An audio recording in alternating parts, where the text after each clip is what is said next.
আমাদের মূলত আলোচনাগুলো ছিল যে বিগত এই ফ্যাসিস্ট সরকার প্রায় 16 বছর পর্যন্ত তাদের মন গড়া দলীয়করণ এবং বিশেষ করে 2014, 18, 24-এ যে প্রশাসনমূলক যে নির্বাচন জাতীয় এবং এই নির্বাচনগুলো উঠে নেওয়ার ব্যাপারে যারা নাকি প্রশাসনে দায়িত্ব পালন করেছে এবং যারা নাকি বিভিন্ন মিডিয়া সহ সর্বত্র যারা নাকি তাদের সহযোগিতা করেছে এই অন্যায়, তাদের অন্যায় চিহ্নিত করে একটা নির্ভরযোগ্য প্রশ্নবিদ্ধ ছাড়া কমিশন গঠনের মাধ্যমে এই অন্যায়কারীদের চিহ্নিত করে তাদের শাস্তির ব্যবস্থা করা এবং সুন্দরভাবে প্রশাসন সহ আইন শৃঙ্খলা রক্ষা বাহিনী সহ সর্বত্র দেশ সুন্দর পরিচালনার ব্যাপারে সেখানে ঢেলে সাজানোর ব্যাপারে আমরা তাদেরকে পরামর্শ দিয়েছি।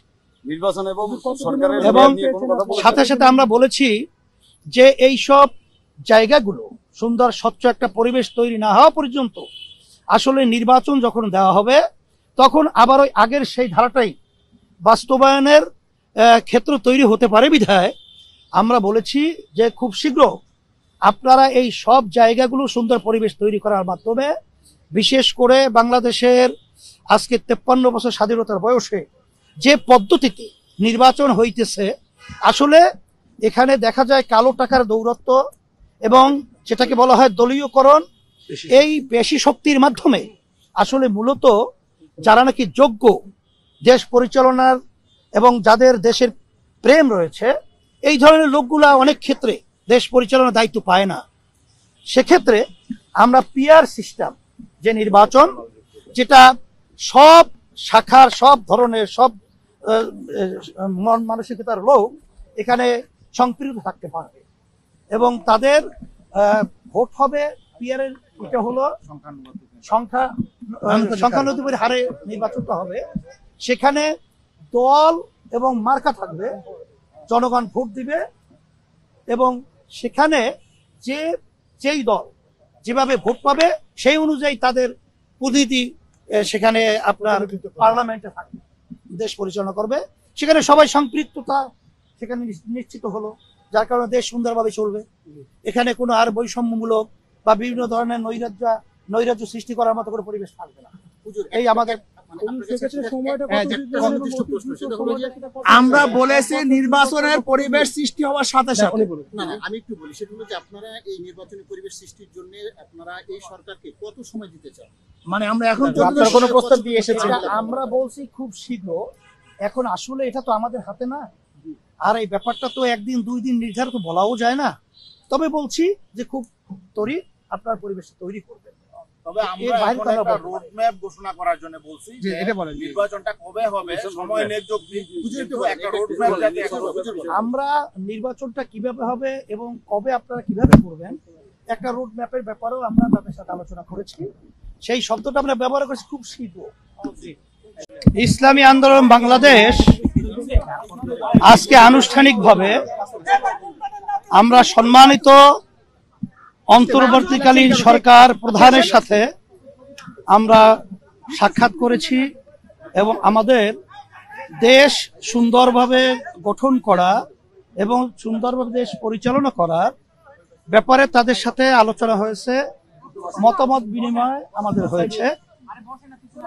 5ই আগস্ট 2024 আমাদের দেশ আবার বাংলাদেশের বৈষম্য বিরোধী ছাত্রদের ন্যায্য দাবি আদায়ের ব্যাপারে যখন বিগত জালিম সরকার তাদের উপরে যে অত্যাচার নির্মমভাবে হত্যাযজ্ঞ পরিচালনা করেছিল তখন ইসলামী আন্দোলন বাংলাদেশ এবং তার সমস্ত সহযোগী সংগঠন সহ এবং অন্যান্য বাংলাদেশের রাজনৈতিক দল এবং বাংলাদেশের মানুষ যারা দেশকে ভালোবাসে, যারা অন্যায় প্রতিবাদ করে, তারা তাদের সাথে একাকার হয়ে আমরা আন্দোলন সংগ্রামে সম্পৃক্ত হয়েছিলাম।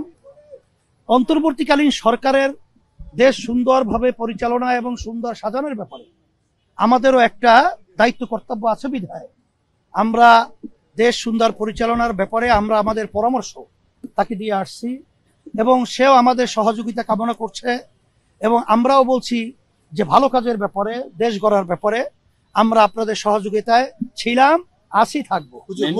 আপনি যদি একটু বলেন মোটা দাগে মেইন পয়েন্টের ভিতরে আমাদের মূলত আলোচনাগুলো ছিল যে বিগত এই ফ্যাসিস্ট সরকার প্রায় 16 বছর পর্যন্ত তাদের মন গড়া দলীয়করণ এবং বিশেষ করে 2014, 18, 24 যে প্রশাসনমূলক যে নির্বাচন জাতীয় এবং এই নির্বাচনগুলো উঠে নেওয়ার ব্যাপারে যারা নাকি প্রশাসনে দায়িত্ব পালন করেছে এবং যারা নাকি বিভিন্ন মিডিয়া সহ সর্বত্র যারা নাকি তাদের সহযোগিতা করেছে এই অন্যায়, তাদের অন্যায় চিহ্নিত করে একটা নির্ভরযোগ্য প্রশ্নবিদ্ধ ছাড়া কমিশন গঠনের মাধ্যমে এই অন্যায়কারীদের চিহ্নিত করে তাদের শাস্তির ব্যবস্থা করা এবং সুন্দরভাবে প্রশাসন সহ আইন শৃঙ্খলা রক্ষা বাহিনী সহ সর্বত্র দেশ সুন্দর পরিচালনার ব্যাপারে সেখানে ঢেলে সাজানোর ব্যাপারে আমরা তাদেরকে পরামর্শ দিয়েছি।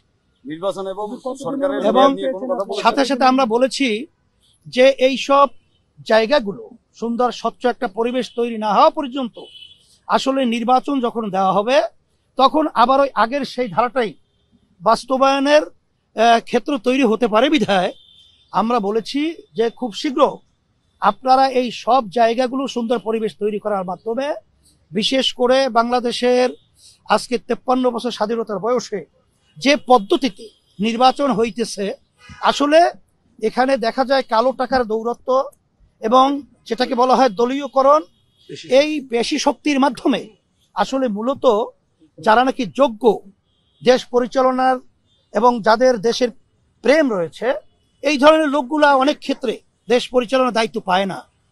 সেক্ষেত্রে আমরা পিয়ার সিস্টেম যে নির্বাচন, যেটা সব শাখার সব ধরনের সব মন মানসিকতার লোক এখানে সম্পৃক্ত থাকতে পারবে এবং তাদের ভোট হবে পিয়ারের, এটা হলো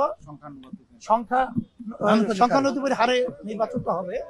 সেখানে দল এবং মার্কা থাকবে, জনগণ ভোট দিবে এবং সেখানে যেই দল যেভাবে ভোট পাবে সেই অনুযায়ী তাদের প্রতিনিধি সেখানে আপনার পার্লামেন্টে থাকবে, দেশ পরিচালনা করবে।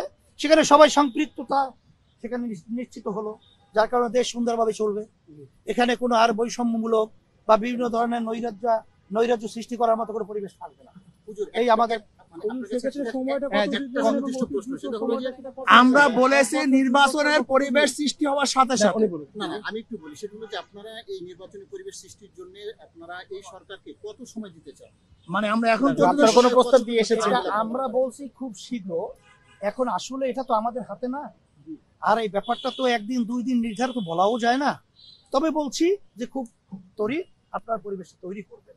তবে আমরা এখন একটা রোড ম্যাপ ঘোষণা করার জন্য বলছি যে নির্বাচনটা কবে হবে, সময় নির্ধারণ কিন্তু একটা রোড ম্যাপ যাতে আমরা নির্বাচনটা কিভাবে হবে এবং কবে আপনারা কিভাবে করবেন একটা রোড ম্যাপের ব্যাপারেও আমরা তাদের সাথে আলোচনা করেছি। সেই শব্দটা আমরা ব্যবহার করেছি খুব শীঘ্র। হুজুর একটা প্রধান উপদেষ্টা কি বলেছেন আপনাদের? হ্যাঁ, প্রধান উপদেষ্টা আমাদের এই পরামর্শে তারা খুব সাধুবাদ জানিয়েছেন এবং তারা বলছে যে অন্যায় প্রতিবাদে এবং সন্তুষ্ট হয়েছেন এবং এই প্রতিবাদে এবং বিশেষ করে সংখ্যালঘুদের বিশেষ করে যে দুর্গাপূজা সহ আসছে আমাদের সেখানে সহযোগিতা কোনো ধরনের নৈরাজ্য সৃষ্টি না হয় এ ব্যাপারে তারা আলোচনা করেছেন এবং আমরাও আশ্বাস দিয়েছি বা বলেছি যে 5ই আগস্ট যে বাংলাদেশ অভ্যুত্থান হয়েছে সেখানে কিন্তু ইসলামী আন্দোলন বাংলাদেশ সহযোগী সংগঠনগুলো আমরা কিন্তু তাদের মন্দির এবং তাদের জানমাল ইজ্জতের নিরাপত্তার দায়িত্ব আমরা পালন করেছি এবং আমরা সামনে ইনশাআল্লাহ করব এবং আপনাদের ভালো কাজে দেশ গড়ার ব্যাপারে আমরা আপনাদের সহযোগিতা করব।